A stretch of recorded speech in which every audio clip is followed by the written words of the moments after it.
Voilà. Et puisqu'on a déjà attendu 5 minutes, je vous parle en direct de la Technopole Isarbel à Bidart, dans l'agglomération des Pays Basques, depuis les rencontres du numérique des Pays Basques qui ont commencé hier et qui se terminent aujourd'hui, qui étaient à moitié en présentiel et à moitié en ligne. De ce que j'ai l'impression, mais je ne connais pas tout le monde encore, vous n'étiez pas là hier, donc c'est bien, on accroît le réseau et on continue. Ce que je voudrais vous proposer, puisqu'on n'est pas beaucoup, et que je sais qu'il y a aussi des grands habitués de Ville Internet, c'est peut-être plutôt que de dire des choses que vous savez déjà ou peut-être des choses qui ne vous intéressent pas, de faire un tour de table de ce que vous souhaitez évoquer aujourd'hui. Ça permettra de rendre plus profitable à tous et toutes ces 3 quarts d'heure que nous avons ensemble. Et puis, ça me permet aussi de nous connaître les uns les autres. Donc, moi, je m'appelle Florence Poznanski, je suis déléguée adjointe à Ville Internet et donc je suis là depuis 1 an. J'en parlais avec Nathalie et Annick. J'ai fêté hier mon anniversaire d'embauche. Voilà, donc j'ai soufflé ma bougie avec Nathalie et Annick hier au Pays Basque. Et je passe la main à qui souhaite se présenter. L'idéal, c'est qu'on puisse parler du coup entre nous. Puis après, je m'exécuterai dans la présentation. Je peux commencer déjà. Nathalie, d'Antique Pays Basque, je suis chargée de mission territoire et numérique et heureuse de participer à organiser les rencontres numériques chaque année puisque c'est un événement annuel qu'on fait depuis 11 ans maintenant, c'est la 12e édition. Et nous sommes ravis d'accueillir Ville Internet. Nous, notre souhait pour ce webinaire, c'est qu'il puisse servir à l'acculturation sur des sujets numériques responsables. Et alors, plus particulièrement là aujourd'hui, à destination des communes, des villes et villages, territoires, etc. de notre douce France. Donc, c'est vrai que si on pouvait contribuer grâce à ce webinaire à ce qu'on peut faire en action numérique responsable, parce que c'était le thème vraiment de ces rencontres numériques, comment on peut faire du numérique responsable. Vous en êtes une des actions possibles. Donc, nous, si on peut laisser cette ressource-là à disposition pour le territoire, ça serait notre souhait. Entendu. Alors, à votre droite, il y a Marie. Je ne sais pas si elle nous entend. Marie, c'était la première inscrite participer tout à l'heure. Oui, bonjour, je vous entends, oui. Je ne suis pas très en forme, j'ai plus trop de voix, donc d'où Ouh. ma non-intervention et je cache mon visage aussi par la même occasion. Pas de Euh, problème. Moi, j'étais intéressée par cette conférence-là, plus par rapport au fait que j'accompagne des villes dans leur communication et voilà, juste pour être peut-être porte-voix ou porte-parole de ce qu'était la belle ville territoire Internet. Voilà. D'accord. Vous travaillez dans un média? Non, pas du tout. Je suis indépendante en communication d'intérêt général. D'accord. Donc voilà, plutôt à destination des villes du Pays Basque et des Landes. Voilà. Donc c'était plutôt de la curiosité pour ma connaissance. Ok. Et est-ce que vous connaissez le label? Oui, alors je le connais pas précisément. J'ai des villes locales voilà, qui détiennent ce label-là, notamment Bayonne, je crois, qui a les Mhm. 5 arrobases. Enfin, voilà. Oui. D'accord. Ok. Voilà. Et alors Je après, permets de juste... t'embrasser, Marie, parce qu'on connaît Ah, Marie, nous. voilà. Et bon rétablissement, a priori, oui. Merci. Voilà, voilà. Tout le monde, le petit réseau se reconstruit. Alors derrière, juste à côté de vous, il y a Annick. Bonjour. Donc moi, je travaille avec Nathalie à l'Antique Pays Basque, qui est l'agence de développement des usages numériques du Pays Basque, et en particulier de la communauté d'agglomération Pays Basque qui rassemble 158 communes. Vous voyez, c'est une grosse communauté d'agglomération.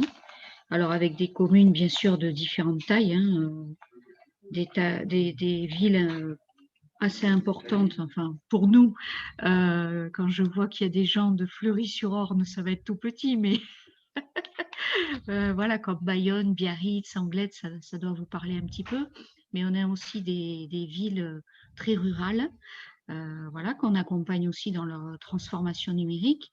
Et moi, en fait, je me connecte à ce webinaire, outre le fait que nous sommes les organisateurs des rencontres numériques Pays Basque, parce que, en fait, je connais Ville Internet depuis la création de l'agence en 1999, mais que c'est un label qui a évolué, je vois bien, qui a changé, bien sûr, qui a suivi l'ère du temps, les sujets, les thématiques en vogue et préoccupante, notamment la thématique qui nous rassemble aujourd'hui, le numérique responsable et accessible.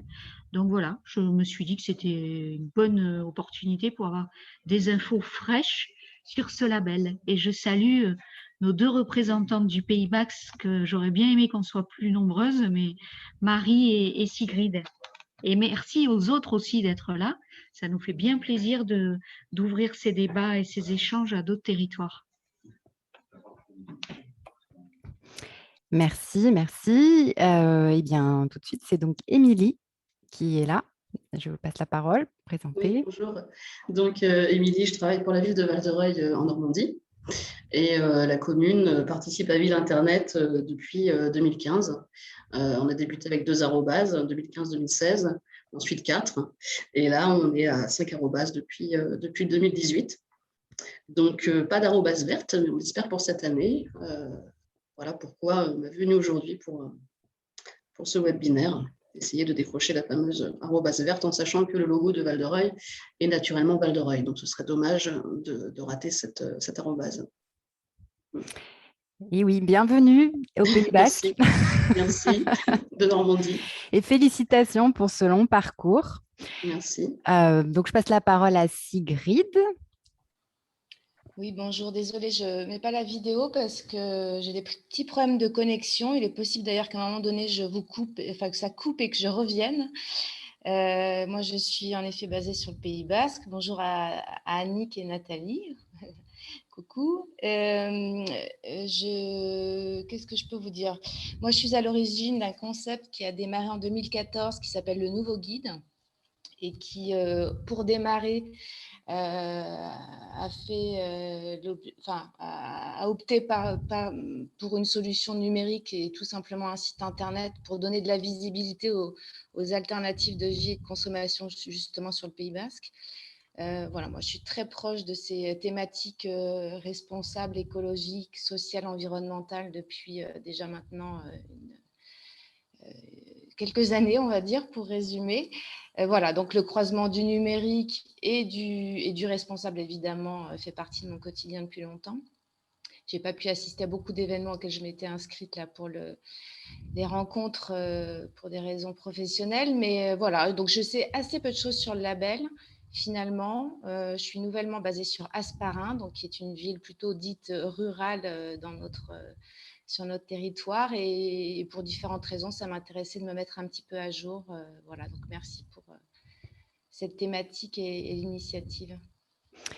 Très bien, et on termine par Nicolas Liot, qui est le trésorier de l'association Ville Internet. Je fais un petit introduction, mais allez-y.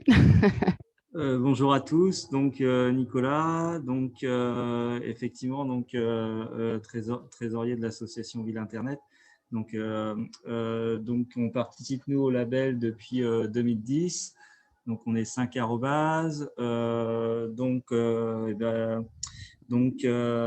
fait, j'ai vu le tweet passer il y a 20 minutes, et comme en ce moment on est en train de faire notre feuille de route sur le numérique responsable, je me suis dit que c'était l'occasion de participer à ce webinaire. Donc également normand, donc je vois qu'on est 2 Normands dans ce webinaire, donc les Normands sont présents, ouais. ces Donc, connexions que l'Internet permet justement. ouais. Alors, du coup, j'ai un défi qui n'est pas des moindres, c'est-à-dire que j'ai 2 spécialistes de ville Internet qui sont en quête d'arrobase verte et j'ai 4 intéressés du label qui souhaitent connaître comment ça marche. Et j'ai une demi-heure, puisqu'on vient de passer un quart d'heure de présentation, c'était important. Donc, ce que je vous propose, c'est de faire quand même une petite présentation générale du label, même si Émilie et Nicolas n'apprendront pas grand-chose. Et du coup, de passer par donc, les enjeux de l'arrobaseur. J'en profite quand même pour vous montrer, parce que je l'ai ici, le panneau avec l'arrobase verte, qui donc l'année prochaine sera 2022, que vous aurez, voilà, bientôt, très vite. Et donc, je vais faire une rapide présentation pour que tout le monde soit à peu près à niveau de ce que c'est que Ville Internet. Je vais essayer de faire ça en 10 minutes sans être trop rébarbatif pour qu'on puisse consacrer le reste du temps au référentiel de l'arrobase verte, qui est donc l'objet de notre discussion aujourd'hui. Et en plus, alors en fait, si je vous dis qu'on a une demi-heure, c'est que normalement, à 16h15, devrait ouvrir cette porte-là, Olivier Allemand, le président de l'Antique, pour parler justement de Ville Internet. Donc, on va essayer de le recevoir comme il se doit. Donc, vous parliez de 1999 pour l'Antique. Nous, c'est 1998, donc on est à peu près de la même époque. Aujourd'hui, 2200 collectivités labellisées avec à peu près 30 000 actions sur l'Atlas. Donc, je vais y revenir. C'est un outil dans lequel l'ensemble des actions sont géoréférencées. Bon, là, je vous enverrai ces informations-là. C'est notre conseil d'administration qui vient d'être rénové mi-juin, donc avec des élus, une association d'élus, donc qui est représentée à la fois de tous bords politiques et aussi de toute taille, des petits villages, des métropoles. Et on vient d'avoir l'adhésion de l'Eurométropole de Strasbourg. Et on a aussi un vice-président, donc maire d'une toute petite ville, un tout petit village de 300 habitants dans la Sarthe. Bon, c'est nos partenaires. Là, on est partenaire avec la très grande majorité des associations d'élus et aussi soutenu par des ministères et des organismes privés. Mais la grande partie de nos moyens sont donc issus des cotisations des collectivités. Et donc là, je vais détailler un petit peu plus en détail ce que c'est que le label, qui est donc une des activités principales. L'année dernière, donc, nous avons labellisé 219 collectivités avec aussi des mentions. Dont donc l'arrobase verte, la mention transition écologique dont on va parler plus en détail. Ce que je peux vous dire sur ce label, mais je pense que c'est ce que les personnes connaissent le mieux, c'est donc qu'il s'agit d'une marque territoriale assez innovante qui vous permet de mettre en avant donc, votre politique publique numérique au niveau national et en même temps de constituer, donc, en étant adhérent et membre du réseau Ville Internet, un réseau important puisque ça vous donne ensuite l'accès à l'ensemble des autres acteurs du numérique, donc les 10 000 personnes qui sont inscrites sur la plateforme. Alors ça, c'est probablement, enfin, pour moi, c'est la mosaïque, enfin, la diapositive la plus importante, c'est-à-dire que lorsqu'on parle de politique publique numérique à Ville Internet, on conçoit en fait une globalité d'enjeux et de thématiques autour du numérique. On le sait, le numérique traite aujourd'hui d'une transversalité importante de thèmes, et donc, et Nicolas et Élodie pourra en parler, lorsqu'on s'engage dans une démarche de labellisation, on est amené en fait à se poser des questions sur ces 16 enjeux. Et l'ensemble de ces enjeux en fait se déclinent dans 139 services publics qui constituent le référentiel dans lequel s'intègre l'évaluation annuelle du label, et ça sert aussi pour les acteurs, à la fois les décideurs politiques et aussi les agents, comme un outil de pilotage au quotidien de votre politique publique numérique et et d'évaluation. Donc, c'est en adhérant à Ville Internet, donc en participant au label, vous avez accès à cette plateforme, ce qui est un outil. Nicolas et Elodie pourront en parler s'ils le souhaitent, qui est donc en fait un outil de navigation. Là, vous avez un exemple donc, de l'Atlas, qui est cette plateforme où sont référencées toutes les actions. Et vous avez un exemple aussi du type de fiches dans lesquelles donc, ces actions sont détaillées. Et donc, lorsque vous vous connectez à la plateforme de votre collectivité, vous avez ce petit tableau de bord où vous pouvez accéder à ces informations. Donc, pour les collectivités qui le souhaitent, on peut aussi fixer des démonstrations plus détaillées pour approfondir. Mais c'est donc, cet outil-là qui est offert aux collectivités Ville Internet qui souhaitent passer par la labellisation. Alors, je vais justement détailler un petit peu l'arobase verte. Je crois que j'ai fait 5 minutes. Est-ce que c'est suffisant en termes de présentation générale? Est-ce que, Émilie ou Nicolas, vous souhaitez intervenir par rapport à la question de la labellisation? L'idée, c'est qu'on puisse après, du coup, passer en détail sur l'arobase verte. Qu'est-ce que c'est bon pour tout le monde? C'est très clair, oui, super.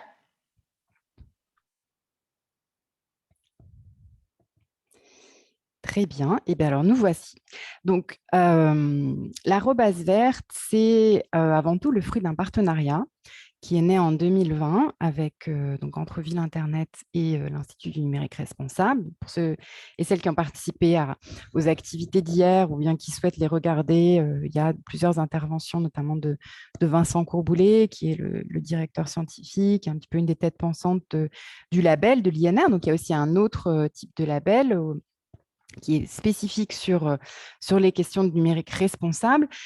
Autour de l'arobase verte à Ville Internet, en fait, on a souhaité mettre l'accent sur un certain nombre de thématiques. Donc, vous l'avez vu, ici, on a déjà la thématique, enfin l'enjeu territoire durable, qui englobe déjà un certain nombre de thématiques spécifiques autour des enjeux de la transition écologique. Et en fait, comme on le fait avec les autres mentions thématiques qui évoluent au fil du temps, on a d'ailleurs une mention autour du numérique éducatif ou de la santé, cette mention de transition écologique qu'on a souhaité matérialiser cette année avec l'arobase verte, donc, elle se veut être une étape au-dessus avec un questionnaire spécifique qui va détailler un certain nombre d'actions en plus, qui sont donc celles où on va attendre la collectivité pour qu'elle puisse présenter les actions. Donc, lorsque vous souhaitez participer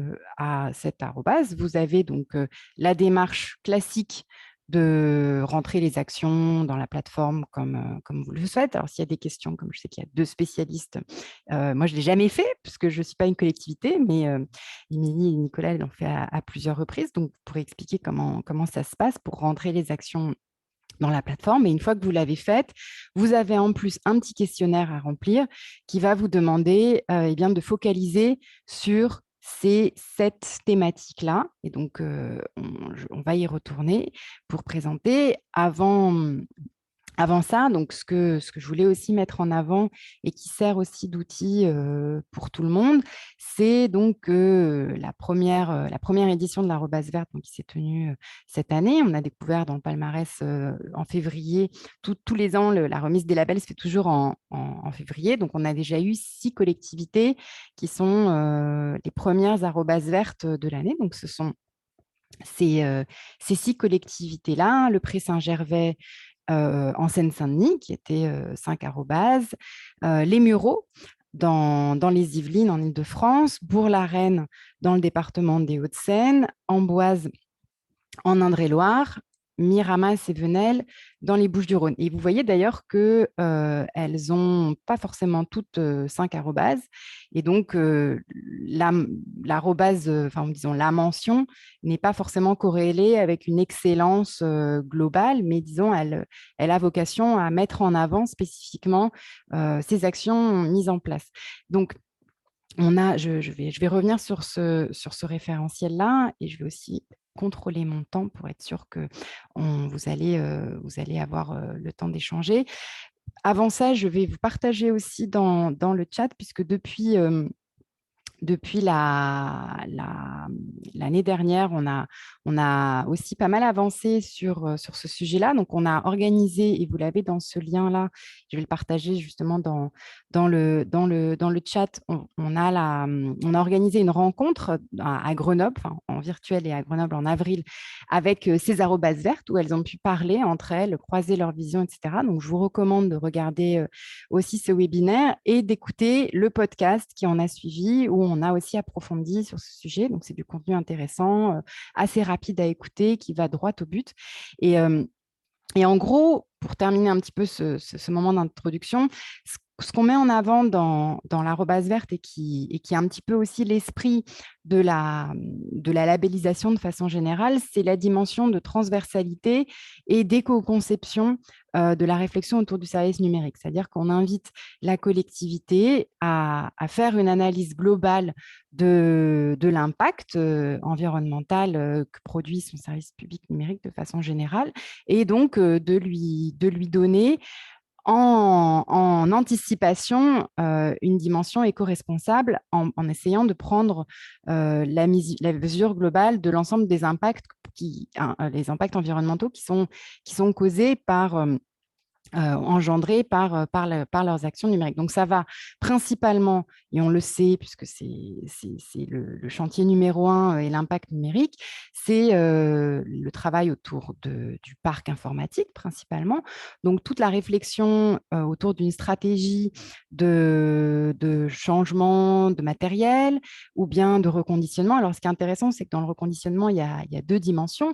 Il y a celle qui donnent à reconditionner leur matériel une fois qu'il devient un petit peu obsolète, mais il y a celles qui récupèrent du matériel reconditionné pour les utiliser. C'est un petit peu des niveaux différents, mais ça, à l'échelle d'une collectivité, en plus elle est grosse, plus ça demande une stratégie de planification globale, ne serait-ce que, par exemple, pour prolonger de quelques années les ordinateurs, la durée de vie des ordinateurs. Donc ça, c'est un des chantiers. Autour de ça, il y a évidemment tout ce qui touche autour de la gestion des déchets numériques, donc la lutte contre l'obsolescence programmée, autant en ce qui concerne l'organisation de la collectivité, mais aussi la promotion dans la ville, auprès des citoyens, auprès des entreprises, de ces pratiques-là.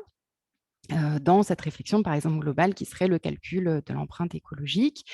Et comme on le sait, le numérique, et c'est un petit peu toujours cette réflexion qu'il y a autour du numérique responsable, c'est qu'il y a à la fois un impact environnemental, mais il y a aussi le numérique comme un outil pour réduire l'impact environnemental global, donc utiliser aussi le numérique comme des possibilités pour réduire la consommation d'énergie, optimiser les flux. Donc, c'est tout ce qu'il y a autour du smart, ce qu'on appelle en français les smart grids.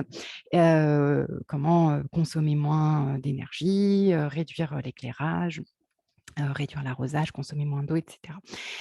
Donc, je vais essayer de, comme il nous reste un quart d'heure et que je pense que vous avez des questions, c'était un petit peu la réflexion globale. Donc, ce que je peux juste vous dire, c'est que le label, en fait, fonctionne à Ville Internet à travers un jury.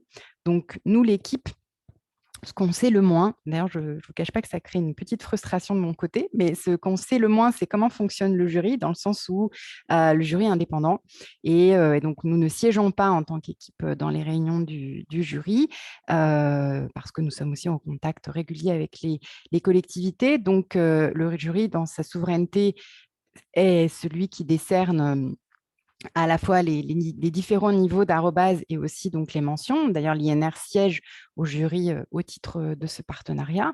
Et donc, mon but, mon rôle n'est pas de vous garantir que si vous faites les actions, vous aurez l'arrobase, etc. Mais c'est simplement d'essayer de vous guider et d'échanger avec vous sur les aspects prioritaires, disons, autour de ce concept de l'arrobase verte. Et bien sûr, on peut continuer jusqu'au mois de novembre à avancer dans ces réflexions. Alors, je vais juste vous montrer le calendrier. Donc, aujourd'hui, on est en juillet, on a encore quelques mois devant nous, puisque chaque année, le calendrier du label se termine donc, au mois de novembre, qui est la clôture de la participation. Donc, il faut avoir rentré toutes ces actions dans la plateforme. Historiquement, le jury se réunit toujours autour de la mi-décembre. Donc là, on a déjà une date qui est fixée au 14 décembre. Le palmarès est sous embargo jusqu'au mois de février, 3 février, où se passe donc l'annonce des labellisés pour le 23e label. Voilà un petit peu le calendrier. Je ne vais pas être plus longue. Je pense que vous avez toutes des questions et des choses à dire. Et je suis aussi à la disposition pour fixer un rendez-vous, approfondir les informations si c'est nécessaire. Voilà, et je vous partage d'ores et déjà dans le chat les 2 liens que vous allez retrouver aussi dans la présentation, qui est donc à la fois la rencontre qu'on a réalisée avec les arrobas vertes et le podcast avec les contenus sur le numérique responsable. Est-ce que vous avez des questions? Est-ce que, Émilie, Nicolas, vous souhaitez compléter aussi des éléments autour du label?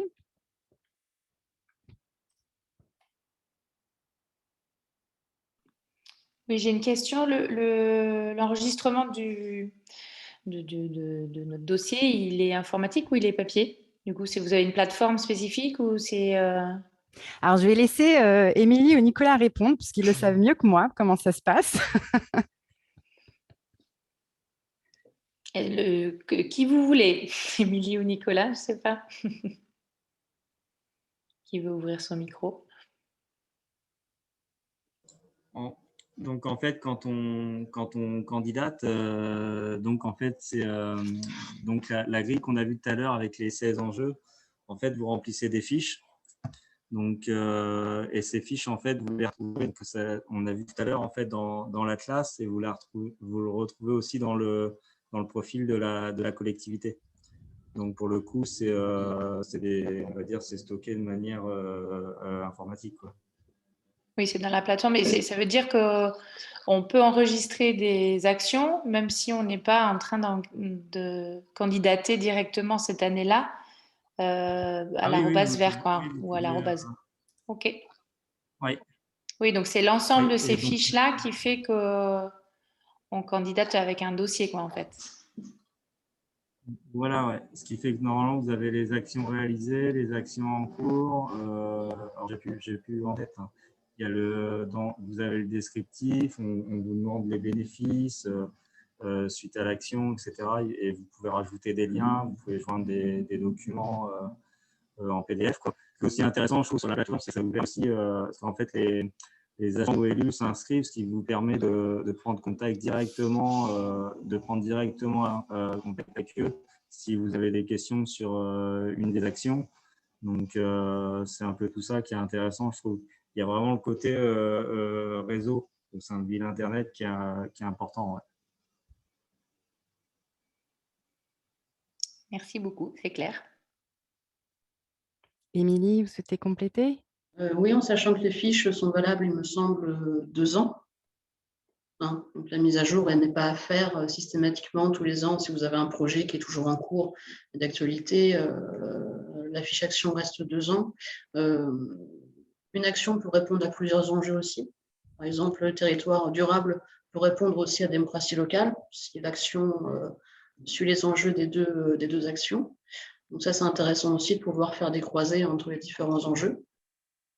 Moi, j'avais une petite question par rapport à l'arobase verte concernant les sensibilisations usagers. C'est-à-dire si on crée des sensibilisations, soit pédagogiques, au niveau des écoles ou en périscolaire, ou simplement au niveau des agents pour essayer de les mobiliser un petit peu sur leurs usages au quotidien. Je ne vois pas tellement à quoi ça peut correspondre dans le référentiel INR présenté. Alors, effectivement, dans le référentiel spécifiquement, Oui. tel qu'il est là, et d'ailleurs, il est possible qu'il évolue un petit peu puisqu'on les actualise toujours, mais effectivement, là, c'est plutôt axé sur l'action de la collectivité. Et d'ailleurs, c'est intéressant ce que vous dites parce que c'est aussi je ne vais pas dire un biais, mais comme la labellisation de l'INR fonctionne beaucoup sur le travail avec une collectivité, donc dans son fonctionnement, c'est normal qu'on ait travaillé autour de ce référentiel qui soit similaire, mais effectivement, ce qui n'empêche pas que ces actions soient aussi mises en valeur, aussi en dehors. Et d'ailleurs, on le voit bien dans ce qu'il y a dans le référentiel autour du territoire durable, c'est mis en avant. D'ailleurs, pour vous rassurer, je sais que les villes du Pré-Saint-Gervais et de Miramas, qui sont donc arrobas vertes, ont mis beaucoup l'accent sur ce type d'action. Donc, vous ne sentez pas, entre guillemets, comment on va dire ça, défavorisé si jamais vous avez fait beaucoup d'actions en ce sens-là et que ce n'est pas dans le référentiel. Et d'ailleurs, c'est un point intéressant que vous soulevez parce que si on doit effectivement rajouter des éléments, on peut peut-être aussi réfléchir justement à avoir cette double dimension, donc organisation interne et action vers l'extérieur, puisque c'est le rôle d'une collectivité. Oui, parce que j'ai participé il y a peu de temps à un webinaire qui était proposé aussi par Ville Internet au Grand Est avec Strasbourg, qui a beaucoup œuvré par rapport aux usages internes des agents et aussi sensibilisation avec un grand nettoyage de printemps, je crois. C'était le Osterputz. C'est ça. et justement, les actions étaient simples à mettre en place et intéressantes aussi par rapport au public et pas forcément par rapport au fonctionnement de la collectivité, mais aussi élargir aussi à la population, aux habitants et aux agents. Oui. Après, je pense que c'est normalement complémentaire. C'est aussi le rôle de la collectivité de montrer l'exemple et de faire ce qu'elle a à faire. Mais effectivement, ça marche ensemble, c'est certain. Et donc, vous faites bien de souligner, donc, parmi les 2 actions qu'on a réalisées, en plus de celle de Grenoble en avril, on a donc fait encore avec l'INR et donc l'Eurométropole de Strasbourg, qui est adhérente aux 2 organisations aujourd'hui, cet événement qui est aussi disponible en ligne et qui sert aussi de base. Donc, auquel vous avez participé. Et juste un dernier point par rapport au label aussi. Donc, on ne peut pas candidater juste à l'arrobase verte. On participe au label et on obtient au moins une arrobase en participant. Donc, à la différence d'autres labels ou trophées, ce n'est pas un label qui identifie un projet en particulier ou une action en particulier. Le but, c'est vraiment d'analyser de façon transversale l'ensemble de la politique publique et tout le monde gagne, entre guillemets, dans le sens où il n'y a pas de sélection des 10 meilleurs projets. Les 200 ou 300 collectivités qui vont participer vont toutes être labellisées et après, ça va dépendre effectivement en fonction de leurs résultats. On ne peut pas régresser. Sauf si on fait une pause pendant assez longtemps. Mais effectivement, comme le disait Émilie, les actions sont valables 2 ans, ce qui veut dire que si on participe plusieurs fois de suite, on ne peut que monter. Donc, on part déjà avec les 3, 2, 3, 4 arrobas qu'on a et on avance. Et ça permet comme ça d'être vraiment dans une stratégie d'avancement.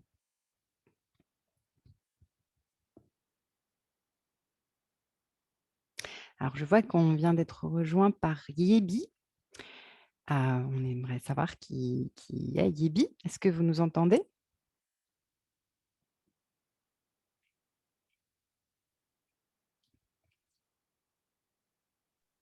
Alors, qui est normalement un contact qui a fait plusieurs webinaires ce matin déjà.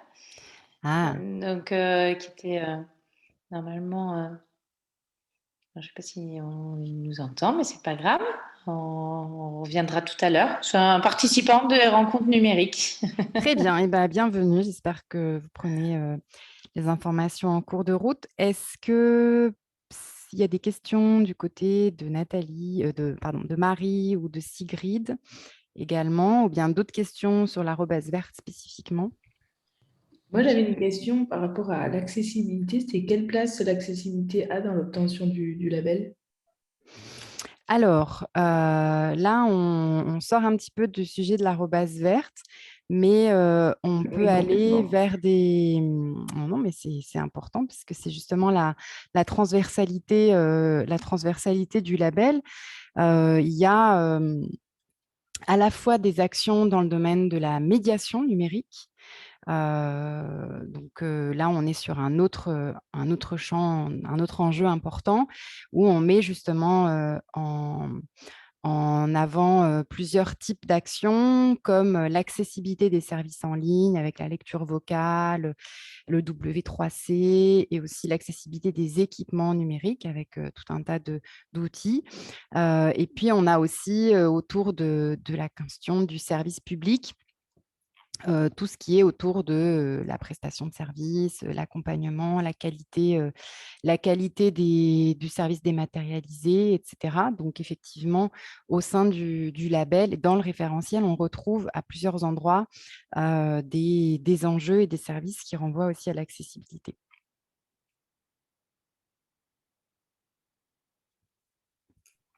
Merci. Moi, j'avais une autre question. Je cherche comment la formuler. Est-ce que le label, et plus particulièrement l'arrobase verte, considère l'installation de comment dire, oui, les installations Wi-Fi dans les villes? Ce que je veux dire par là, c'est de plus en plus de villes sont fières de promouvoir du Wi-Fi où que l'on soit.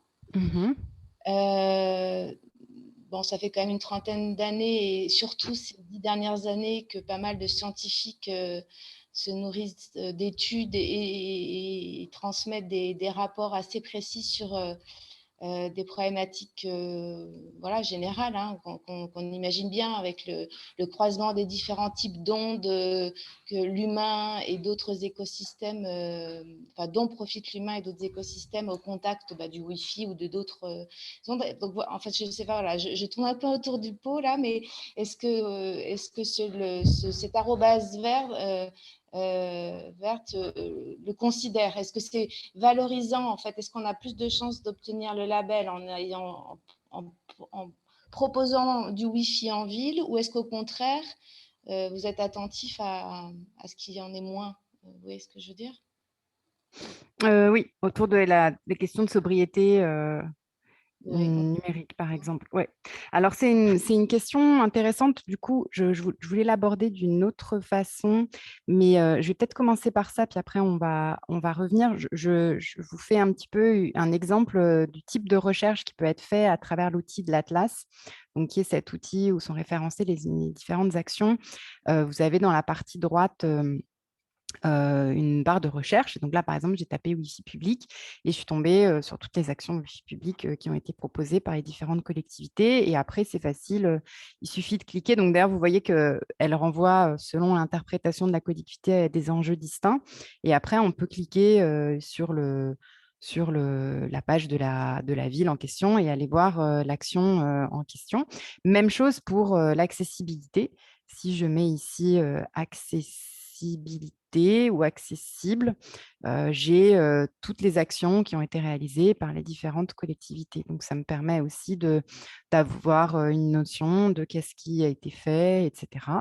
Ce que vous dites, Sigrid, par rapport à la question de la sobriété, elle est importante parce qu'effectivement, elle peut être difficilement mesurable dans le sens où il y a des collectivités qui vont mettre en avant cela comme quelque chose d'intéressant et d'autres qui vont qui vont essayer de mettre en avant plutôt leur dimension de sobriété. Je pense que les deux choses sont complémentaires dans le sens où si cette action, et d'ailleurs on en parlait avec Strasbourg le 10 juin lors de la rencontre, c'est-à-dire qu'on peut justement décider de réduire les applications offertes par la ville pour faire naviguer les citoyens, ne pas forcément adapter à chaque fois le site à la mise en page dernier cri qui est proposé. Où on sait qu'il va y avoir des contenus vidéo et des contenus d'images beaucoup plus demandeurs en consommation de bande passante. Donc ça fait partie des enjeux de sobriété. Et pour nous, ça s'intègre aussi justement dans l'éco-conception du service public numérique. Donc, ça peut faire l'objet d'une action. qui est renseigné justement, c'est-à-dire les actions qu'on renseigne dans la plateforme. Ça peut être des actions très concrètes du style on a posé une antenne dans un parc, mais ça peut être aussi le résultat d'une stratégie, d'une réflexion où on indique donc comme un plan d'action que la collectivité a décidé à partir de maintenant de faire ça, souhaite mettre en avant ça, etc., etc. Et donc, l'ensemble de ces actions, après, justement, quand elles sont rassemblées ensemble, et elles sont rassemblées ensemble, c'est bien, mises en commun, donc elles sont transmises au jury, et c'est bien cette globalité-là qui est prise en compte. J'espère avoir répondu à votre question. Ah oui, il y a des petits problèmes de connexion du côté de Diebi. Si vous nous entendez, c'est super. N'hésitez pas à vous présenter aussi dans le chat, justement. Peut-être que vous avez une question également. Bon, merci, oui. Donc, je comprends que dans les deux cas, on a les collectivités en matière à valoriser. En fait. Absolument, oui.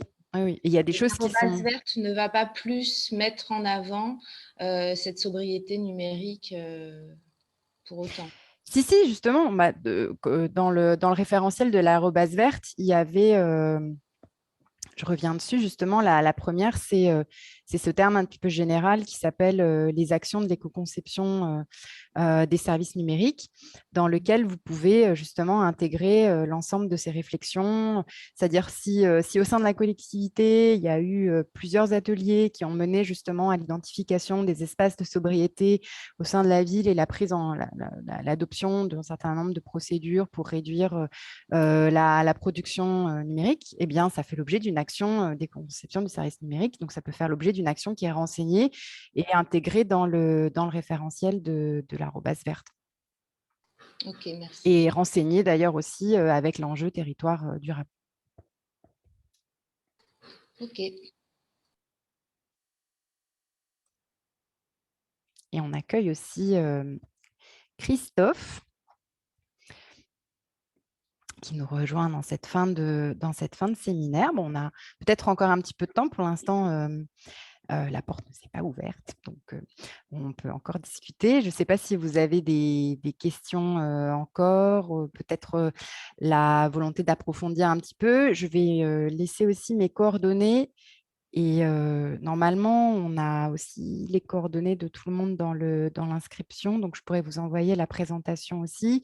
Et vraiment, si vous souhaitez qu'on accompagne plus en détail une collectivité, eh bien, on est là pour ça, jusqu'à la mi-novembre.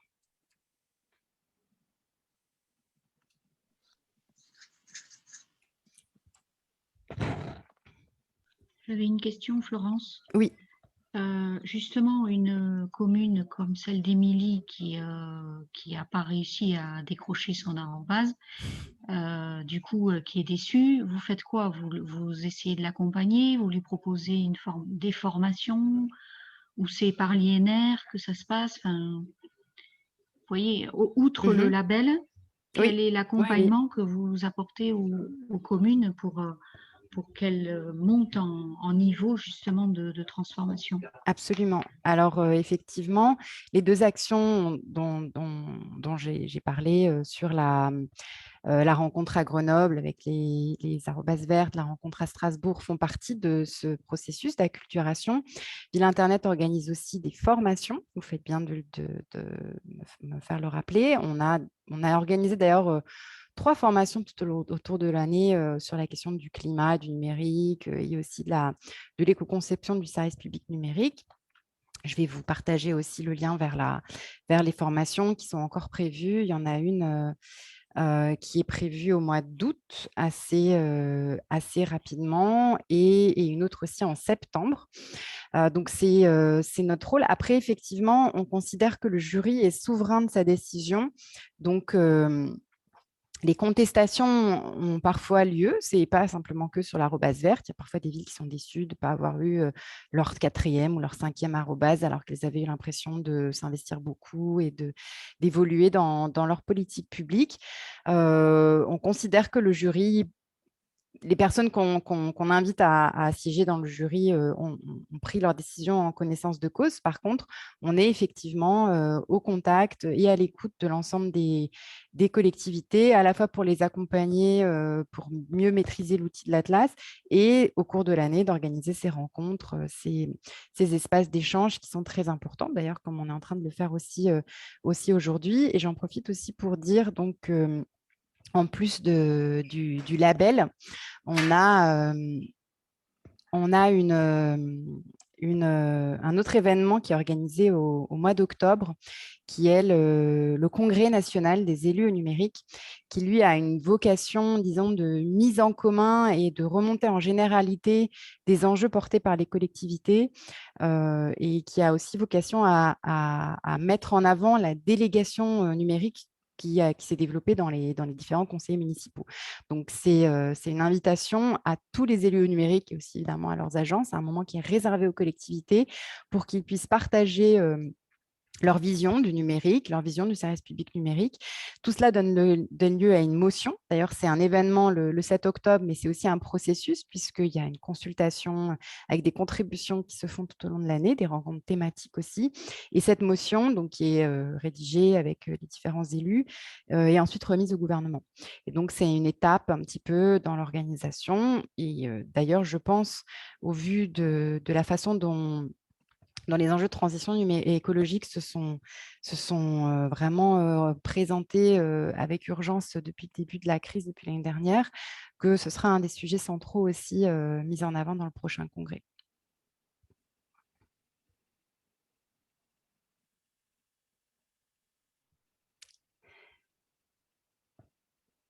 J'ai presque tout le monde s'est exprimé. Oui, il n'y a pas de questions dans le chat non plus. Super. Alors, je ne sais pas ce que Christophe Roseau a pu cueillir de notre échange, parce que vous êtes arrivé un petit peu à la fin, mais si vous souhaitez vous présenter ou poser une question, on peut encore prendre 5 minutes si nécessaire.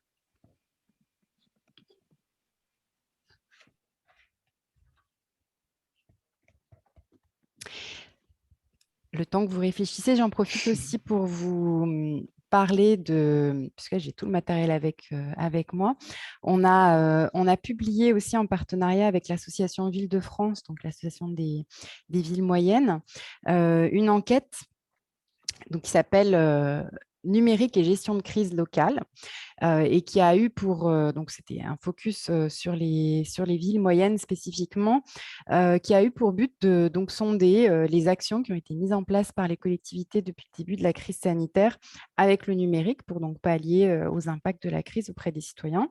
Et donc, on a à la fois les résultats de cette enquête et aussi des contributions d'experts qui donc abordent un petit peu la question du rôle des collectivités, avec des points de vigilance et aussi des espaces, des chantiers, disons, à approfondir. On a vu, par exemple, que la question du numérique responsable est arrivée au devant de la scène, mais que d'autres problèmes sont amenés aussi à être approfondis, comme la question des données, puisqu'on a eu aussi beaucoup de plateformes de mise en commun de personnes, d'actions, etc., qui sont aussi des chantiers ouverts pour réfléchir à comment ces données seront utilisées, et aussi la cybersécurité comme point talon d'Achille pour beaucoup de collectivités, puisqu'on sait aussi que le nombre d'attaques ont été multiplié par, je ne sais pas combien d'ailleurs, peut-être 5 ou 10 auprès de beaucoup de collectivités qui en ont malheureusement fait les frais. Donc, en conclusion de notre échange, je peux aussi ouvrir vers ces autres pistes qui sont aussi complémentaires lorsqu'on réfléchit à la politique publique du numérique au niveau local. Et ça fait vraiment partie de la philosophie de l'association de croiser l'ensemble de ces chantiers pour les mettre en commun. Et oui, presque. Voilà, et ben, je ne sais pas si vous avez d'autres choses à dire, mais sinon, on peut se dire qu'on a bien travaillé et puis se dire bon courage pour la suite. Merci beaucoup. Merci, bonne journée, bonne fin de journée. Et en effet, pour pouvoir continuer l'information sur le sujet, on mettra à disposition, Florence, l'enregistrement d'ici quelques jours ou voire une bonne semaine pour qu'on récupère toutes les infos, parce qu'il y avait quand même 25 webinaires, donc il faut qu'on les traite aussi, nous, de notre côté. Mais on fera en effet un retour aux participants de la mise à disposition, parce qu'il y aura peut-être d'autres sujets qui peuvent aussi vous intéresser au niveau des Normands, puisque tous ces sujets-là, de toute façon, n'ont pas de frontières, ça on le sait. Donc, au plaisir de partager ces choses-là avec vous en complément. Et merci à l'Antique pour votre accueil présentiel et virtuel et pour permettre justement ces connexions géographiques si importantes. À bientôt. Merci beaucoup, Florence. À bientôt. Au revoir.